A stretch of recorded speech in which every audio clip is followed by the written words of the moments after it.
Welcome বন্ধুরা, তোমরা দেখছো ঠাকুমার বুদ্ধির ধাঁধা। এখানে কতগুলো প্রশ্ন আছে যেগুলো খুব সোজা, তবে তোমাদের বুদ্ধি করে উত্তর দিতে হবে। চলো বন্ধুরা, খেলাটা শুরু করি। বন্ধুরা, তোমরা দেখতে পাচ্ছ এখানে তিনটে সবজি আছে। একটা হচ্ছে করলা, বরবটি আর শিম। এখান থেকে একটা করে খুনে তোমাদের একটা খেলনার নাম গেস করতে হবে, আর গেস করতে পারলে কমেন্ট করে জানিয়ে দেবে।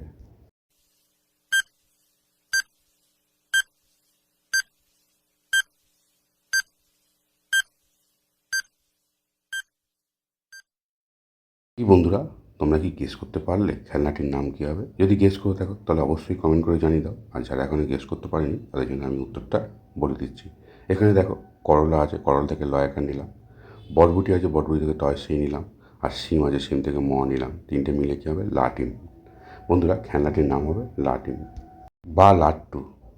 কাঁঠাল খাওয়ার পর কি খেলে মৃত্যু হয় তোমরা কি জানো? আন্দাজে বলার দরকার নেই, এখানে অপশান দেওয়া আছে: পান, আম, খেজুর আর পানি ফল। এগুলোর মধ্যে কোনটা হবে সেটা কমেন্ট করে জানিয়ে দাও বন্ধুরা তোমরা।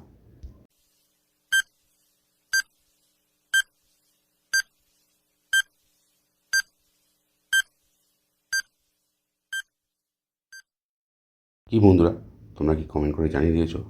ভালো কথা বন্ধুরা। তবে যারা এখনও উত্তরটা জানে না তাদের জন্য উত্তরটাই বলে দিচ্ছি। উত্তরটা হবে পান। বন্ধুরা, কাঁঠাল খাওয়ার পরে পান খেলে মৃত্যু হয়।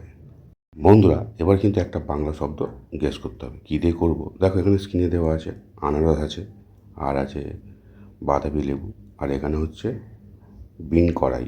এখান থেকে একটা করে অক্ষর নিয়ে তোমাদের একটা বাংলা শব্দ গেস করতে হবে। গেস করতে পারলেই কমেন্ট করে জানিয়ে দেবে।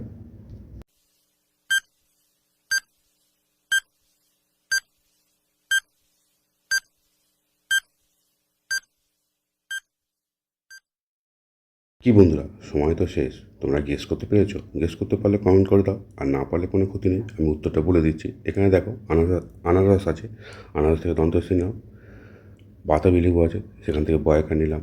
আর বিন কড়াই আছে, এখান থেকে নিলাম হর্ষই। তিনটে মিলে কী হবে? সবাই। বন্ধুরা, বাংলা শব্দটা হবে সবাই। একবার খেলে খেতে ইচ্ছা করে না, তবুও লোকে খায়। জিনিসটা কি বন্ধুরা? জানা থাকলে কমেন্ট করে জানিয়ে দাও।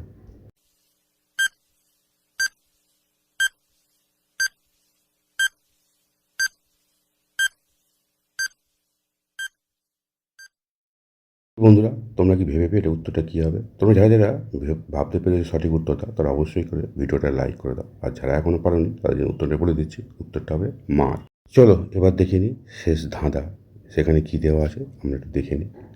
বন্ধুরা, তোমরা স্ক্রিনে দিয়ে ভালো করে লক্ষ্য করো, এই জিনিসগুলো কি চিনতে পারছো? দেখো, প্রথমে আছে উনুন, তারপর পাখা, তারপর আছে কয়লা।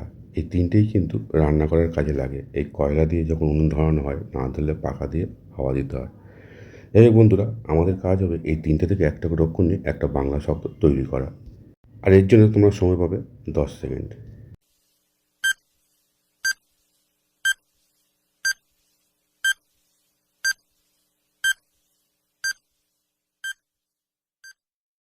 সময় তো শেষ বন্ধুরা। তোমরা উত্তরটা গেস করতে পেরেছো? যদি গেস করে থাকো তাহলে অবশ্যই কমেন্ট করে জানিয়ে দাও। আর যারা এখনও পারোনি তাদের জন্য উত্তর আমি বলে দিচ্ছি। দেখো, এখানে উনুন আছে, উনুন থেকে হর্ষ নিলাম। পাখা আছে, পাখা থেকে পয়খান নিলাম। আর কয়লা আছে, কয়লা থেকে অন্তঃস্থ নিলাম। তিনটে মিলে কী হবে? উপায়। বন্ধুরা, বাংলা শব্দটা হবে উপায়। বন্ধুরা, তোমরা তো ভিডিওটা দেখলে, যদি ভালো লাগে তাহলে চ্যানেলটা সাবস্ক্রাইব করে পাশে থাকা বেল আইকনটা অন করে রেখে দাও। ভিডিও ছাড়ার সঙ্গে সঙ্গেই ভিডিওর নোটিফিকেশন তোমাদের কাছে চলে যাবে, আর তোমরা সবার আগেই ভিডিওগুলো দেখতে পারো। তোমরা সুস্থ থাকো, ভালো থাকো। ধন্যবাদ বন্ধুরা।